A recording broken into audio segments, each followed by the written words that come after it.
Hello, everybody. Hello, we're going to get started.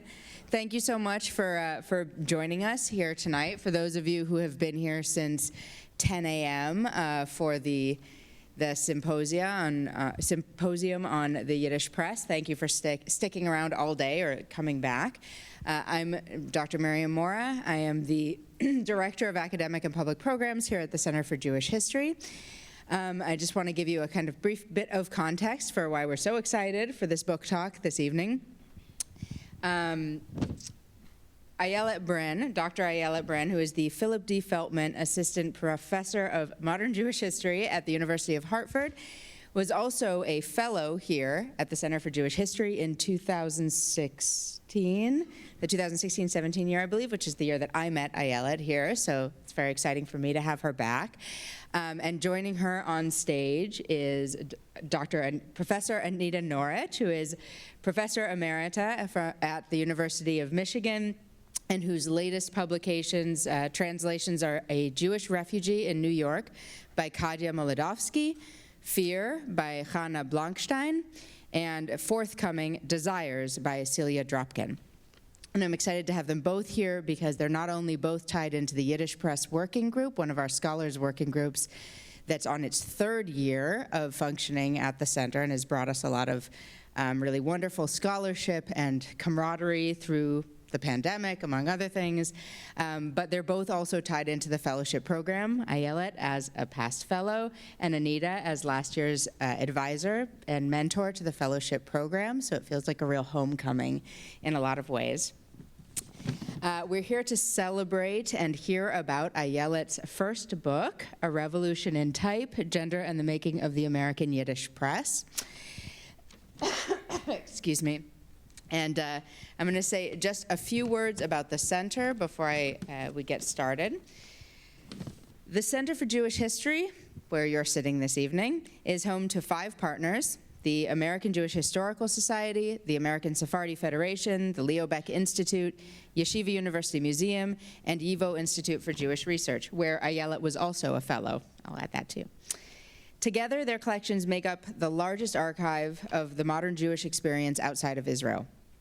Whether you're a scholar, researcher, student, or are simply interested in expanding your knowledge, there's always something going on here at the Center for Jewish History, so I urge you all to keep an eye on our calendar of events, as we have a lot of exciting stuff going on. I also urge you to come back sometime and visit the Lillian Goldman Reading Room upstairs and dig through the numerous treasures that the partner organizations have in their archives, and learn about your family history in our genealogical institute, the Ackman and Ziff Family Genealogy Institute. And with that lengthy introduction, I want to add, please turn off your cell phones if you've got them on, and I'll hand it over to Anita Norich and Ayelet Brinn.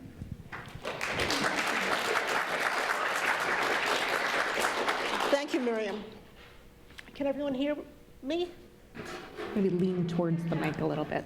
Speak up? Nobody's ever thought I spoke too quietly. I just want to say, this is often a pro forma beginning, but it isn't in this case, how much I admire this book. It convincingly argues for a gendered history of American Yiddish newspapers in order to understand not only their development, but also their success as the most important non-English press in the United States. There were times when the Yiddish press surpassed, when the distribution of the Yiddish press, the readership of the Yiddish press, surpassed that of the New York Times. And I'm only talking about the forwards now. And there are a number of areas that I want to make sure we at least get to touch upon from the points that Ayelet makes in this book. I should say, first of all, that this is one of the most thoroughly researched books I've read in, I hope I'm not insulting anybody in the audience, that I've read in a long time. And it's clearly written, which is also a plus, obviously. I mean, Ayelet looks at what look, to me at least, like full runs of several newspapers, which is phenomenal. Memoirs, letters, payrolls. This is a well-researched, thoroughly researched. book. And the few areas that I want to make sure that we touch upon, because I think they'll be of interest both to the general audience and to the scholarly audience. You talk about the extent to which writers were writing, we heard some of this morning, writing across ideological lines, which I think is an important point to elaborate on. Yep. You talk about, I love this phrase, the imagined female reader, right? That is, that the editors and publishers thought that they knew what women wanted to read, and we've all taken that to be self-evident, that this is what women want to read. But what switches is the notion, or what it may be controversial, is that the women are always posited as consumers of the literature or consumers of the newspaper. They're more rarely, until this book, posited as the producers. Right. And I think that switch from that tension between producers and consumers is a little bit like the tension between Yiddish literature and the Yiddish language, right? Where Yiddish literature is, where Yiddish language is Mama Loshen, is the language of the mothers, and Yiddish literature is a patriarchal tradition, right, beginning with Shalom Aleichem and, right, Der Seide. So I want to talk, and I also want to talk about the use of pseudonyms, which is fascinating. But first, maybe I can just ask you to say a few words about the research process in this, how this began, how you found all this stuff. Yeah, sure. I want to start with some thank yous. I probably will forget to thank a lot of people, so forgive me. First, I'm going to get off of my face. There we go. Much better. So I want to start with thanking YIVO and the Center for Jewish History for having us today, and also for being, I guess, a scholarly home for me for the last, 10 years of my life. I researched most of my dissertation right upstairs. I sat in their microphone room scrolling through papers for days and days on end. That's why I wear glasses now, because of the microfilm room upstairs. And that's where I found community, because of the different fellowships involve a sense of cohort, and so there were people to talk to about my work. And then over the last couple of years, being part of this scholars working group while writing my first book during a pandemic has been such a sort of wonderful sense of sustenance and support and community. So I especially want to thank Danny and Eric and Ellie for being such wonderful partners in conversation this entire time. And then I also want to thank Anita for being such a wonderful partner in conversation this entire time. I was reminding Anita when we were preparing for this event that you were the first person that I talked to about this project in 2012, when I was just starting to think through what this might look like. And so you've been sort of a constant conversation partner in ways, and constant sort of person to admire and inspire me. And so thank you for that. We rehearsed. Yes, she gave me that dialogue. No, thank you, that's very kind. So in terms of the research process, I'll start sort of at the beginning and go forward. So when I was thinking through where to go to grad school, one of the things I was thinking about, I come from a library science background, so I wanted to think through how the archives, where I might go, might influence my sort of process of development as a scholar. And so I was looking through lots of different sorts of archival finding aids related to American Jewish history, and particularly something about gender, something about Yiddish culture. And I sort of stumbled upon this, which is the archives of Ben-Zion Goldberg, which are at the University of Pennsylvania. Someone mentioned Ben-Zion Goldberg earlier today. Saul, I think, mentioned. He was a fascinating character, the son-in-law of Shalom Aleichem, very complicated guy in a variety of ways. But he was also sort of a great self-fabulist, and part of the ways that he told his story were fascinating and unlocked this world of gender for me. So what he said, or what the finding aid said about his biography, which turned out to be based on something he wrote that was not entirely accurate, was this. So, it's right here too. Wishing to write for the Yiddish newspaper The Day, but being told by the editor that he didn't have the popular stuff the newspaper needed, BZG wrote under his secretary's name a popular feature under the title A Diary of a Young Woman. Edlin, the editor, didn't believe it was the secretary, but published the articles anyway. They were an instantaneous success and ran for a number of months. When the identity of the real author was revealed, Goldberg became a correspondent of the day and a permanent member of the staff. So there were a few things about this that struck my interest. So one was this idea of the popular stuff being automatically linked here with gender, which became a theme that I started seeing everywhere once I saw this. So that was one sort of idea. So like, why is it that there's an assumption that things for women, by women, are automatically popular? And what does it mean by popular? What's the sort of cultural coding that's happening here? The second is, why doesn't Edlin believe that this stuff is written by the secretary? And there's an assumption that if things are particularly good, they can't be written by a woman. And so that's going to be one of the things that I trace as well. And another interesting thing that I only learned through research is that the title of this feature was not A Diary of a Young Woman. And there are several other factual inaccuracies here, which says something about how we need to think about sort of the process of understanding the history of the Yiddish press, is that the people who are involved in the production of these newspapers have very clear ideological stakes involved in telling this history. And so you need to sort of take everything they're saying at face value or read it slightly slanted in order to understand exactly what's going on. You mean not take anything at face value? Not take anything at face value. Right. Did I say the opposite? Yes. Okay. Not take anything at face value. I think everybody in the room knows what you mean by that, yeah. So from there, I started sort of looking around, and I found lots of footnotes that mentioned this idea that you mentioned before about men writing under female pseudonyms being central to Yiddish cultural production, both in Europe and the United States, but especially part of the Yiddish press. And it's sort of taken as a given, yeah, that's just what people did. And it just raised all of these questions for me about what was happening, what were the meanings behind this practice that sort of opened up this broader project about gender and the transformations happening in American Yiddish culture. Can I just say, I work in literature, so I'm not claiming to be a historian, but it strikes me that the use of female pseudonyms was not exclusively, but primarily restricted to two kinds of writing. One was poetry, which is, of course, a woman's genre. That was sarcastic.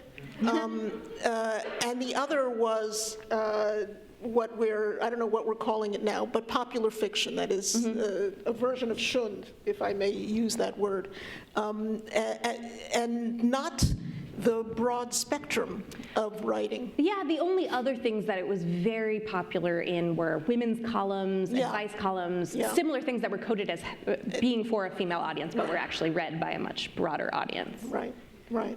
But one of the things I trace in the book that I find really interesting is that this is a common practice throughout the history of Yiddish culture, but it really changes meaning over time, or at least the stories that men tell about why they're writing under female pseudonyms change based on their historical and geographical context, which we can get into, or you can read the book. I suggest both. You also write about the many roles that women played in the Yiddish press, not all of them always recognized. Yes. And I wonder if you'd want to say a few more words about that. Yeah, so this was one of the most sort of interesting and complicated parts of my research process, was trying to figure out how to get beyond bylines as a way to understand what was happening in the production of these newspapers. Some of these newspapers had very ample archival documentation. Some of these writers do, many of them don't. Right. Or many of them have spotty documentation. And so it was really a process of piecing together or triangulating a variety of types of information to try to understand things. Because much of the material in these newspapers was written under pseudonyms, so you can't tell based on a byline who actually wrote it. Much of it was published anonymously. And then there are also like day-to-day functionings of these newspapers that are not ever part of the page. So like, who is corresponding with readers? Who is actually typing up the newspaper? Who are the secretaries in the offices?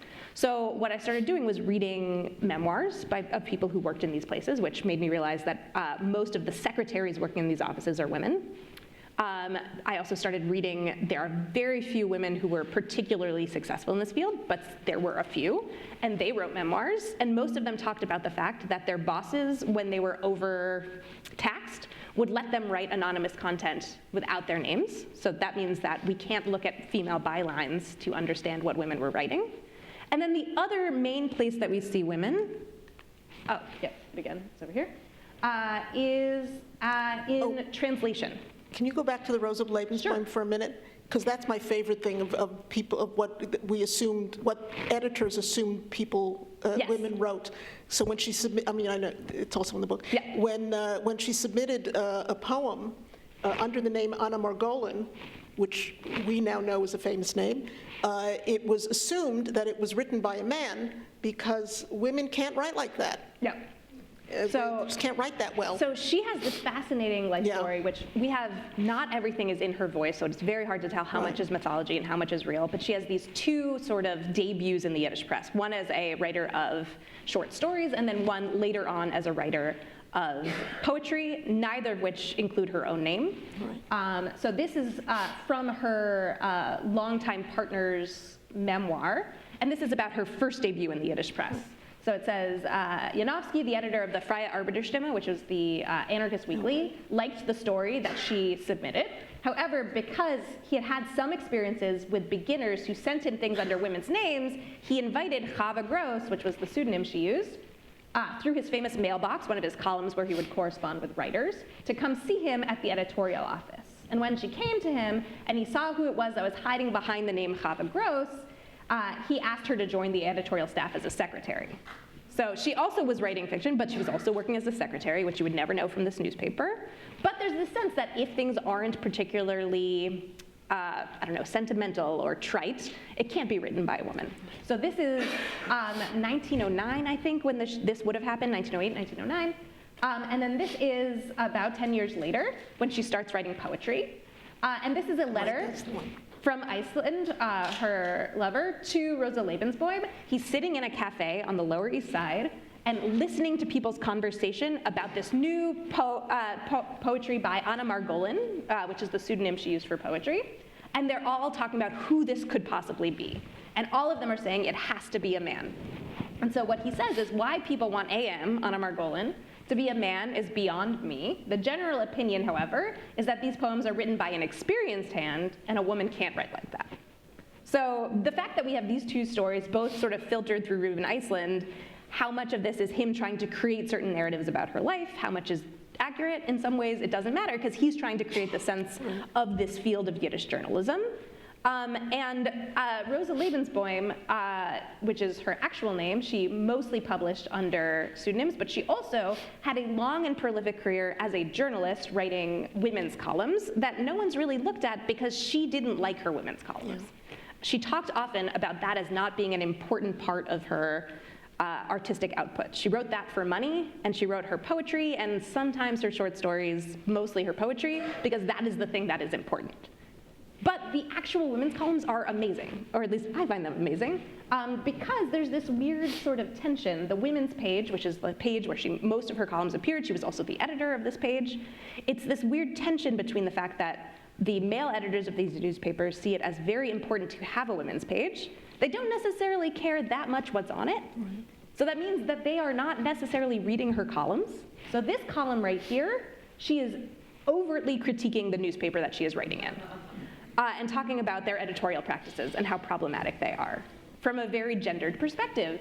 And so maybe she doesn't see that as artistically valid, but for us, it's very helpful to understand sort of how complex these are as sources, but also how interesting they are. So that's one thing to think about. And then if you look at the payrolls of the newspaper, this one, thankfully, the day, the Tog, depending on if you're using Yiddish or English, thankfully kept a lot of its behind-the-scenes material. You see that she was a translator of a lot of their material as well. And it's also kind of complicated because she went by different names for them. Sometimes she went by R. Lebensbaum, sometimes it's spelled differently, sometimes she went by several of her lovers' last names. So you have to know everything about her private life to trace her. And we don't know exactly what she's translating. In some cases, it's clear. There are some letters where she's translating materials by the writer Osip Dimov. So I know that she did translations from Russian to Yiddish for him at some point in her career, but sometimes it doesn't say. So we don't know if she's translating things from English, from French. Who knows? But the idea that this is something that would never have appeared with a byline means that we don't have a full sense of what women like Lebensboim were contributing to these newspapers. And translation was central to these newspapers throughout their runs. It was my impression, actually, that yes, that translation was central, and that most, certainly not all, although I love Betsy Ross, that most of the translators were, in fact, women. Many were. And it was, fortunately, no longer the custom, but it was the custom not to include translators' names, not just in the Yiddish press, but elsewhere as well. Yeah. You know, that it was just, here's a story, here's Turgenev, and it happens to be in Yiddish. Isn't that amazing? So right? It depends on who is doing the translating. If someone is famous, they will put the name. Right. And it also depends on exactly when in the Yiddish press. One of my other favorite sort of literary couples are the Cobrins, Leon Cobrin and his wife Paulina, or Paula, depending on who you talk to. So they have sort of partnership in their artistic endeavors throughout their marriage, but it changes over time in really interesting ways. So when they meet, she is Emma Goldman's secretary, and she is multilingual and very well-versed. He does not know Yiddish well enough to be able to write. He is sleeping on the floor of the Freie Arbeiterstimme office because he has no money. And so she edits most of his writing, and she helps him with his translations, which are the way that they make money. Eventually, he becomes a very famous Yiddish writer, both of plays and of stories. And he also makes a lot of his money doing translations, but their son says in a piece written after both of their deaths, I believe, that actually a lot of that was done by her. And they submitted it to publishers with both of their names on it, and publishers excised her name out because he's famous by this time, and it sells better with his name than with both of their names. Yeah. We've talked, I mean, not just you and I, but most people in this room, about the changing economic roles of women from Eastern Europe, or at least the myth of the changing economic roles of women from Eastern Europe to the US, where in Eastern Europe it was expected, it was perfectly common for women to work. Yep. In the marketplace, because men were, in theory, students. Right, in theory. In theory, I emphasize the in theory. Yep. But in the U.S., the ideal was not to have a woman working, but to have a woman at home while the men went out to work. And I'm wondering what kind of effect that might have had on the press and on what was being both published and by whom. In the press. Yeah, so it's partly about the changing actual roles, but it's also about like changing cultural standards. Right. The editors of all of these newspapers are constantly reading and adapting things that are happening in the American popular press at this time. This is the same time as the rise of mass consumption newspapers in the United States that shift newspapers from being funded by political parties and things like that to being funded by circulations and advertisements. And so this is when American newspapers start printing things for women as a way to show advertisers that women are reading these newspapers and therefore will buy the products. So the calculus made by the editors of Yiddish newspapers across the ideological spectrum is to be an American newspaper, you have to have content for women. And that is important for commercial reasons as well as whatever ideological reasons there are. I think I have a good example of this somewhere in here.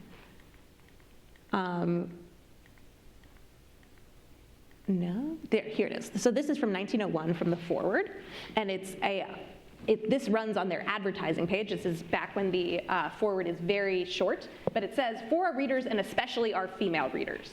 And this whole thing right here is a sort of like an ask or a request to readers to buy products that are advertised in the Forward. You as women can support the socialist cause by supporting people who support our publication. So from very early on, there's this sense that the role that women play, there are many roles that women play, but what important one is consumption, and that is going to be central to how they're thinking about these newspapers. Yeah. And you write, we've mentioned this before, that that writers were writing across the ideological spectrum, and I'm wondering if you could comment on what are sometimes irreconcilable differences between the commercial needs of or desires of the publishers and the ideological urges of the publishers. Yeah, so this is something that's come up all throughout our day today, for people who were there during the morning, the idea of this being a very vibrant field of publications, but also a very sort of broad field in terms of different ideological things. So there were newspapers that were nonpartisan and saw themselves as intellectual. There were newspapers that saw themselves as socialist, as communist, as Orthodox, as Zionist. All of them, or at least all of the mass consumption daily newspapers, which is really what I focus on here, also relied on advertisements and also relied on circulation. So they had to balance whatever ideology they had with these other impulses. They also knew that readers were reading both the socialist newspapers and the Orthodox newspapers, so they had to be reaching audiences that were sort of fully in on whatever their ideological project is and not. But this was also a relatively small field of writers, and that became more clear as I read more and more of these newspapers. So over the course of writing this book, more and more of them were digitized, so I was able to read more and more, and the same names keep appearing. And so someone would be writing for a very staunch socialist newspaper, and then the next week would be writing for an Orthodox newspaper, and vice versa.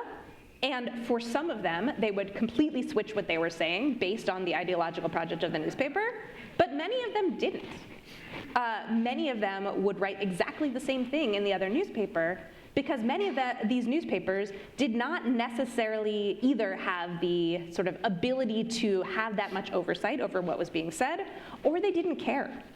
It depends on the newspaper. So the Tug, The Day is a good example of that. That B.Z. Goldberg, again, unclear how reliable this story is, but B.Z. Goldberg says that when he started writing for the newspaper, he went to the editor, William Edlin, and said 4 articles on the same subject appeared side by side that make no sense with each other, they're completely contradictory, in the same issue of the newspaper. So what are we supposed to do about this? Shouldn't you be doing something? And William Edlin said, readers of our newspaper do not care. All they want is for their favorite writers to be writing in these newspapers, no matter what they're saying. So there are all of these competing impulses in these newspapers that all sort of shape them at the same time, and readers are being sort of given all of these variety of messages when they're reading it, and some of them they're pushing back against, some of them are absorbing, and so it makes them these really complex windows into American Jewish life.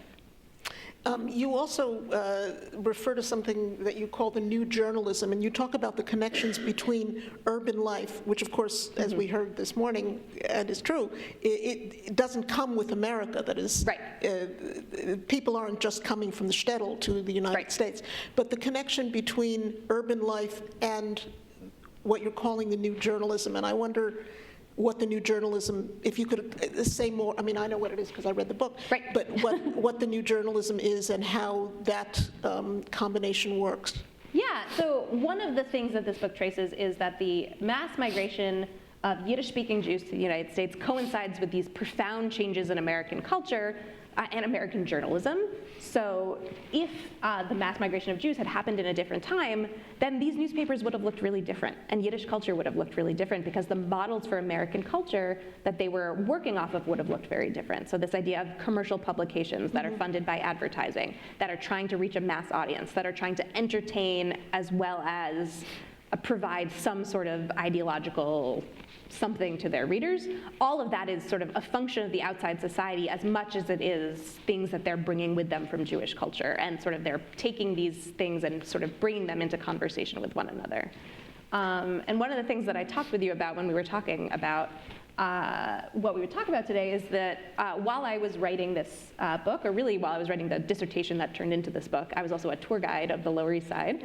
And that really sort of heightened the spatial dynamics of all of these things, which is the idea that all of these newspapers, whether they were very politically right or very politically left, were within sort of 2 or 3 blocks of each other on the Lower East Side, an area called Yiddish Newspaper Row, which was right on the heart of the Lower East Side. It was a couple of blocks from all of the major English language newspapers, so people were going back and forth to them.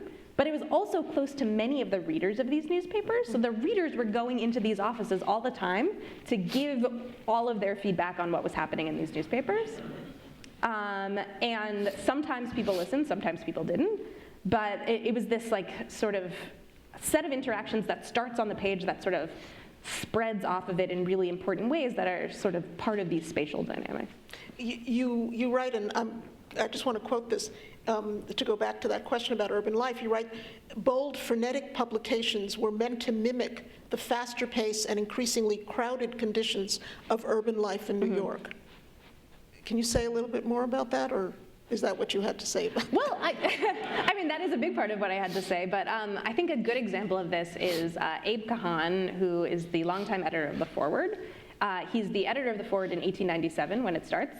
There are ideological disagreements, so he leaves, and he goes straight to the English-language press. And for 5 years, he works for a variety of newspapers, but especially the Commercial Advertiser.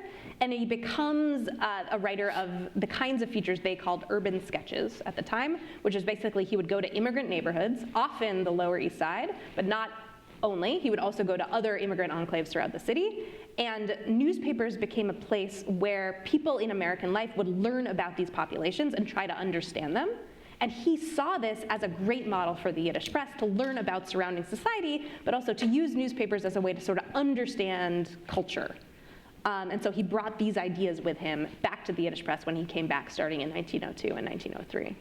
Well, okay, so since you raise Abe Khan, who's probably the most familiar name among these editors, and we know that he had what we could call a firm hand on what was published and how it was published. Indeed. And I've been very struck with my own work more recently with the translations, how much power editors and publishers have. Yeah. They changed 2 of my titles. And, whatever. So for commercial reasons, because they were snazzier with changed titles than in the Yiddish title. And that contributes to this idea of the imagined female reader. That is, Ab Khan thought he knew what women would want to read, and that became not quite Torah, but that became the standard understanding of what women wrote. Yeah, I want to go back to something. For people who weren't here earlier, Reed Turner gave this great paper where it was thinking about the different levels of what's happening and the arguments surrounding these newspapers. And so I started reading all of these debates in these newspapers about basically what should a Yiddish newspaper be. All of these writers were deeply in conversation with one another and had sort of difficult conversations about, like, should it be more commercial? Should it be more ideological? Should it be more in touch with Jewish cultural trends, American cultural trends? And over, gender and the idea of female readers becomes central to these arguments because it becomes these stand-ins for all of these categories. The idea that Yiddish has these gendered connotations means some of them use it to mean that.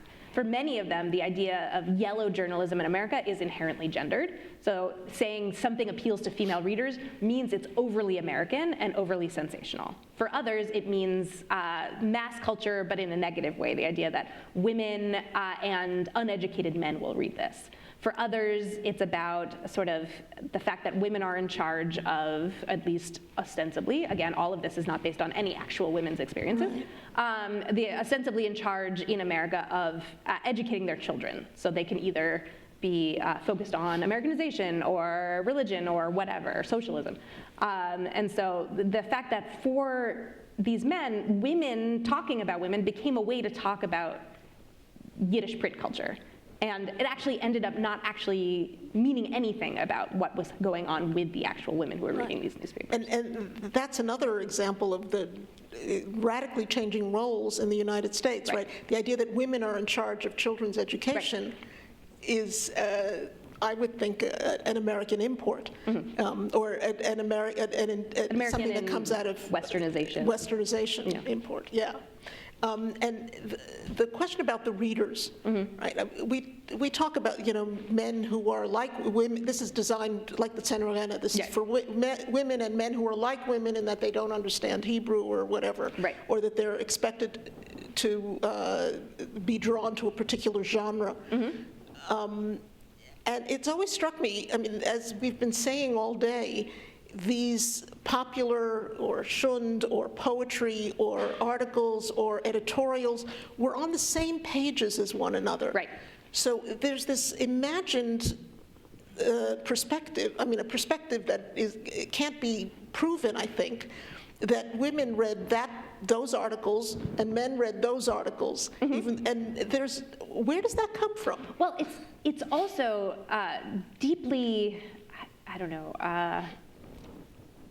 it's deeply flawed, this logic that they have, and it's also self-contradictory. So the way that these men talk about, so for example, between 1914 and 1917 or 1918, all of these newspapers introduced women's pages for the first time. They don't have them, then they all have them, and they all have large debates about why they have them. And what they talk about when they talk about women's columns and women's pages is women read women's columns so that they could learn how to be better women. Men read these same columns for titillation. So there's an assumption that they have to be writing these columns for these two audiences. So sometimes they're saying that, at other times they're saying women read this, men read this. At other times they're writing women's columns that say, read this other article on our front page, and then come back and read this article. Right. So they're assuming that women are reading the front page, right, and then they have a women's column. So there's a very complicated and very contradictory set of assumptions about who is reading what, animating this, and therefore what they should be including in these newspapers in order to meet all of these audiences. I don't know if you have a slide about this, but I know it's in the book about the layout of the women's pages. I have a women's page here, yeah. I'm not wearing my glasses. Can you talk a little bit about that combination of things on the women's pages? Sure. So this is a different one than appears in my book, but I included this one because it includes one of the articles that B.Z. Goldberg wrote under his female pseudonym, Ida Brenner, The Truth About Family Life, also called The Truth About Married Life in other instances, which was in some cases kind of melodramatic, but was also deeply psychological in his approach. He studied psychology at Columbia, and he brought these ideas into his columns about love and relationships. And then it's next to this column, which is like a reader's write-in about her life. These were often like they would pose these questions for readers, and they're supposed to actually be a way to get readers in conversation with one another and with the newspaper, but they're also supposed to be interesting, entertaining reading material. There's also a children's section, which gives you a clear sense that what women's roles are in society, that they're supposed to be sort of reading part of this to their children. And often there's sort of, on the women's page, there's like some sort of message like, read this part to your children, et cetera, et cetera. And then over here is an advice column by Adela Keen-Zemetkin called From a Woman to Women. And she was a very famous, at the time, socialist organizer. And she wrote these amazing columns about basically the sort of all of the different injustices that society places on women and on the working class. And this was an ostensibly nonpartisan newspaper, and she did not care. She just wrote like deeply, staunchly socialist, fascinating articles that were very progressive. And so like all of these things were in combination with one another. And so if you're saying like, who is the female reader of, this is from the day, who is the female reader of the day, there isn't one female reader of the day. And there isn't an assumption of one female reader. And there isn't one assumption that they're reading it in one way. They're very deeply complicated pages. Right, right. I know we need to turn to the audience, but I wanted to ask about your next project, which is fascinating. Sure. If you would just say a few words about that. Yeah, I don't remember if I included anything, or I'm going to say that I didn't. But while I was doing research for this project, I started scrolling through these newspapers, and I started seeing this sort of marking on Yiddish newspapers that say, true translations of this article submitted to the American government for censorship. This appears during World War I. And it opened up this new research topic about the government censorship and surveillance of Yiddish culture and Jewish culture in general during World War I. That is going to be the topic of my next book. Which we're looking forward to. Thank you. Thank you. Thank you.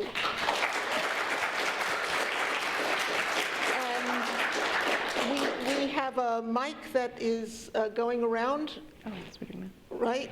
There's a mic. For questions. Comments. I'm not saying comments because Praise. I don't think people need encouragement to make comments. Hi, thank you. That was awesome. I have a really detail-oriented question about something I saw on an earlier slide that I cannot stop thinking about. Okay. The payroll from Der Yeah. Tag. Why is there a marriage license on it? Why were they paying for a marriage license? That's a great question. Where do you see a marriage license? It's right under her name. And if you don't know, that's fine. I just thought Under whose name? Why? Oh, marriage license. Marriage license. But there's no sum there. $5. Oh, at the other end. So there, I mean, I would probably ask Saul this, because I would guess that on many of these pages, of these women's pages, were articles by Sarah Smith about divorce court. So maybe she was doing background research about one of these cases. Who knows? Maybe they were trying to follow up on some article. Maybe it was like something that was a personal matter that was on the payrolls of these newspapers. So the lines between personal and professional were not always particularly well kept in these newspapers. It's a great question. There's one more, not quite this, but when you mentioned Anna Margolin or Lebensboim and Reuven Iceland, when I was reading stuff about them or reviews of them, it was striking to me that most of the English criticisms or overviews at the time had them married. Yeah. Most of the Yiddish ones fudged that. Yes. Because they were not, in fact, married, Yeah. but there was And she was, in fact, either married or common law married to another coworker right. at that time. Right. And Which adds another complication to, so especially her life, is the idea that what we have in order to tell her life story are deeply personal love letters. And that's how I can reconstruct her daily work life. Right. And it felt sometimes like deeply problematic to be reading these things that are very, very personal, that I'm sure she never wanted someone to give to an archive, that people gave after her death.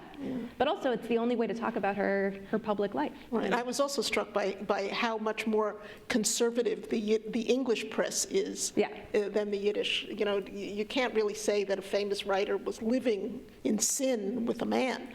But in Yiddish, we don't have a problem with that. Thank you both for such a great conversation. Ayelet, I have a question. As much as you're talking about there being, an assumption that women read certain things, men read certain things, there are women's features, if you put this in a broader historical perspective and compare it to, say, the Yiddish print culture of Eastern Europe in the period leading up to the mass migration, would you say there's a qualitative difference that Yiddish culture more broadly in America is more gender inclusive or less rigidly divided into things that are for women readers and that, in other words, is there traditionally in Eastern Europe there was a sense that Yiddish was mostly for women readers. Here we have this expansive Yiddish press that is for both women and men. So even as there is still this kind of gender division, would you say or would you agree that also in general Yiddish culture is in a way also more gender inclusive, or there's less of a rigid distinction between what women read and what men read? So it's this interesting and complicated thing. So there are these assumptions that Eric's referring to, that in Eastern Europe, things that are written in Yiddish as opposed to Hebrew are written for an audience of women and men who are like women, so women and uneducated men. Never true that was actually who read these things. But the assumptions about that were about popular literature and devotional texts.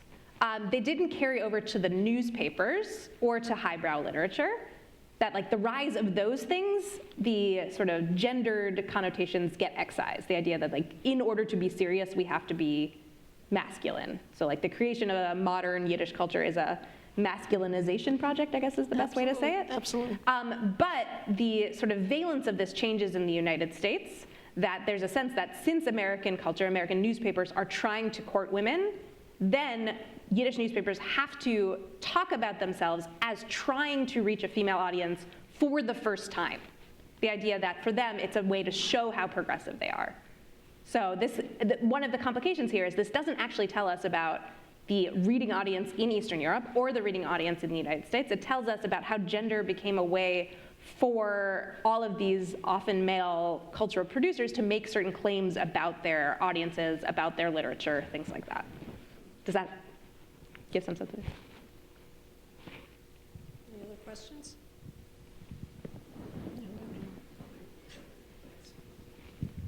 Ayelet, I know that in the English-speaking press in the 19th century, there was a lot of editors that thought, well, we have to pay attention to women readers because women control the economics of the household, therefore, like Ladies' Home Journal had a huge circulation and things like that. Do you see that kind of conversation happening in the Yiddish press? And another kind of short follow-up, there were also, at least in the male writers that I'm looking at in the 19th century, a lot of editors thought they weren't very good writers, and that women ghostwriters were actually more colorful writers for them. So I don't know if any of that. So I mean, I am going to, like, on one foot, give a little summary of your research, because it is an interesting counterexample that is not exactly the same. The idea that many of the travel narratives by male explorers were ghostwritten by women because they were more colorful writers, which is this fascinating counterexample. The only thing that is somewhat similar, it's not exactly the same, is that the men who write under female pseudonyms in the 1920s, 1918, starting in 1917 or so, say that they are doing so, especially if they are writing poetry, because for women, the standards are relaxed. So you could write more modernist poetry because it doesn't have to rhyme. It doesn't have to have certain understandings of meter. It doesn't have to have rabbinical allusions or literary allusions. So people who are trying to bring in outside influences can sneak them in if it's by women, because male editors think women can't write. And so modernist poetry, if they think it's bad, they're like, whatever, if it's written by a woman.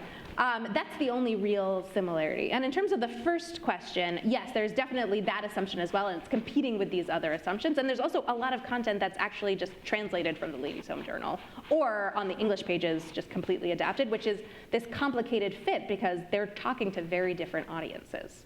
So, like, why is there in, I forget what year, 1901, in the Tageblatt, an article, an advertisement for the Ladies' Home Journal? That's fascinating to me, the idea that there is some assumption by someone that there is an overlap in the audiences of these two newspapers, which I think is really interesting. What you were saying reminded me of Yankiv Glatstein, the great modernist poet, who submitted a poem As Clara Bloom. First under his own name, and it was rejected, and then as Clara Bloom, and then it got in.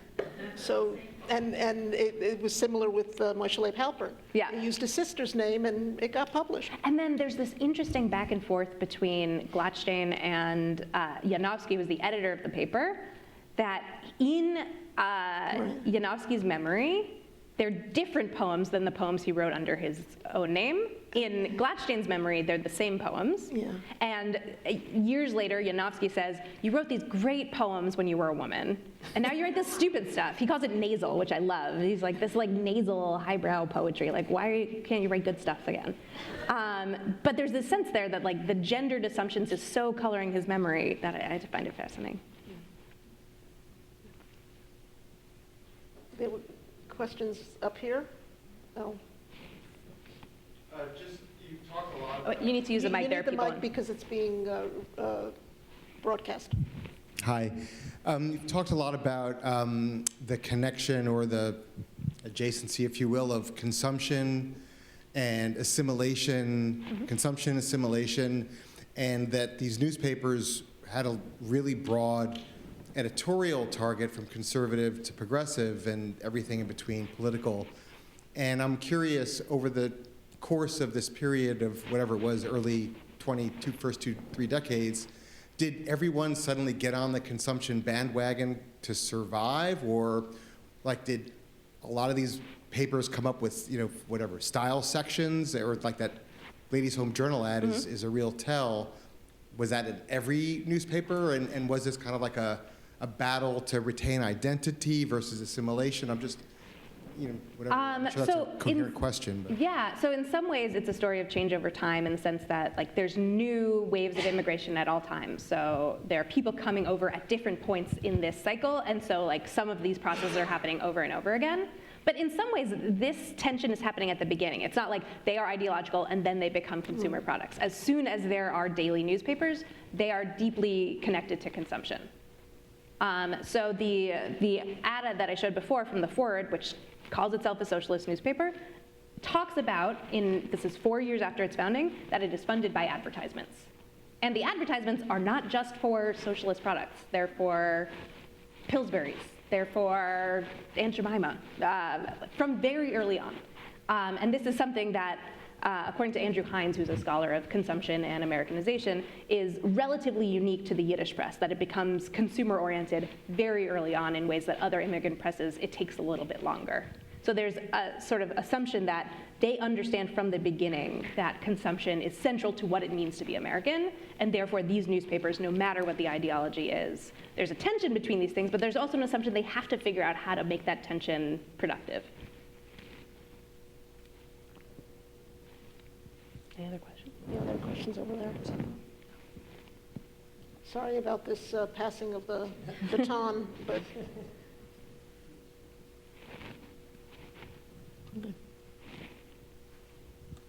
Hi, I'm partway through your book.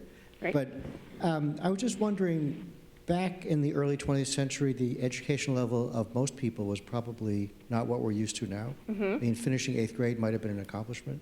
So was the language of the newspaper targeted towards a certain educational level?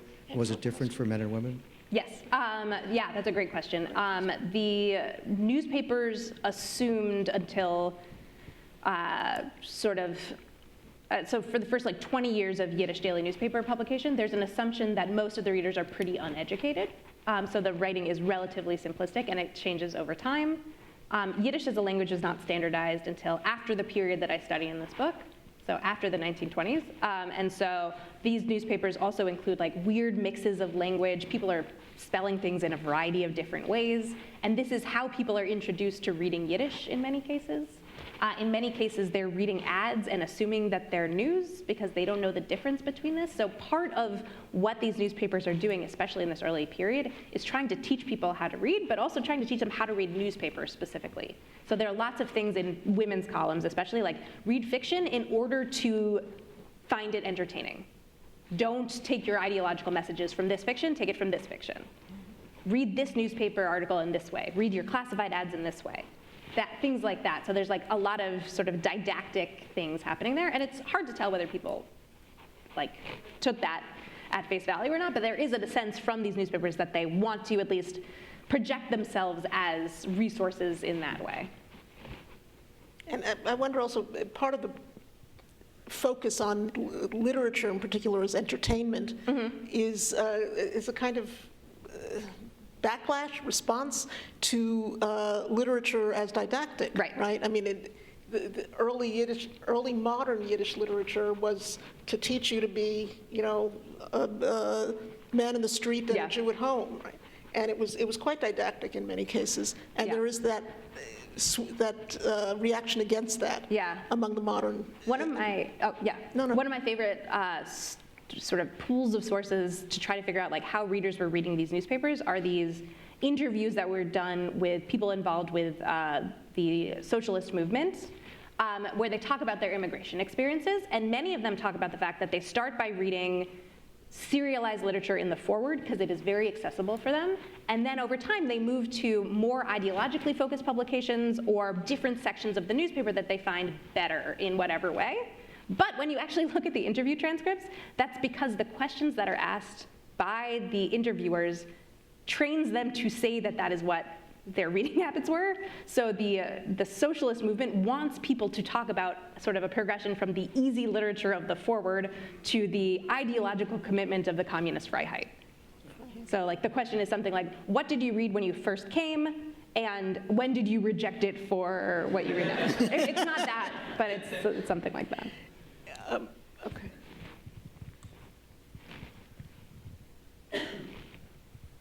Hi. I was wondering if it's sort of a two-part question, but if there was a sense in the women's columns about because you showed us one of the examples about questions about family life or norms or educating your children, was there a sense of criticality or this is how we want to do, this is how we want to have domestic life or marriage life versus the outside world, or was there more of a desire to, this is how to be more assimilated or to kind of change, or was there I'm just curious about that dynamic, how much of it was preserving a different way of family life that was different from the outside, or trying to encourage and teach how to assimilate? Yeah. The short answer is that it was deeply inconsistent. So individual writers would be very contradictory in different columns about the messages they were giving to women. And over the course of the newspaper, there would be an article about like how women should be in the home next to an article about women in the workforce. And like both would be sort of equally intensely argued.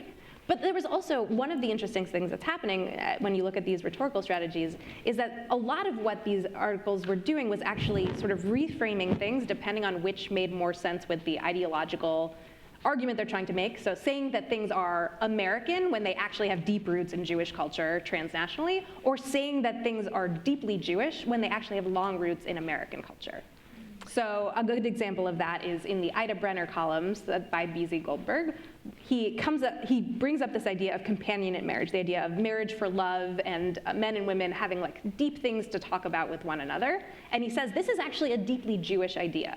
The idea that when everyone lived in Eastern Europe, all women and men, this is not true, I'm just telling you right now, all women and men worked happily together in stores or in whatever commerce they were doing it as partners. So therefore they were able to talk to one another, and that made for really happy marriages. And so therefore this idea, this American idea of companionate marriage is really a Jewish thing. Right. And so what he's trying to say is like, look at the things that, like try to sort of reframe these categories, try to re-understand these things. And so the boundaries are really slippery here because when they're trying to say you should assimilate into American society, they're actually often trying to say something slightly different. Like that's not exactly what they're really going for. We are unfortunately... Oh, are we out of time? We are unfortunately there at that moment. And I want to give you the last word, which means I get the penultimate word, I guess, that one of the dramatic changes that have happened, at least in my scholarly lifetime in Yiddish studies, is precisely this turn to gender studies, to asking questions about women as writers and women as consumers. Have you sensed a difference in your own scholarly life from when you began to now about that issue? Yes, I think the fact that I was sort of trained as a scholar in a period where this was a project that I was allowed to do is not something that I take for granted, and that people could be in conversation with me, that I was part of a cohort of people who were doing this work, that I didn't feel like my book had to do everything, I think was a big part of this. And I feel like I'm going to embarrass you at the end. I hope that's okay. But I was sitting next to you at the Center for Jewish History, and we were both looking at these projects, and I was unveiling all of these letters from Rosa Lebensboim that told me all of this amazing things about her work, while you were finding new writing by women writers, that there was an assumption that these women wrote only certain genres of writing, but you're finding all of these other genres of writing. So the fact that I was able to be in conversation gave me the sort of confidence to ask these new kinds of questions. And you had the right advisors who have trekked from Philadelphia in order to listen to this. So thank you very much for this.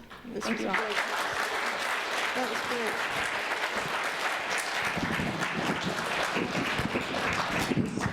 great. I want to thank all of you for coming tonight and remind you that the book is actually for sale out here in our great hall, and Ayelet will be out here signing books, and there's wine and cheese, and we hope you'll stay and enjoy the evening with us.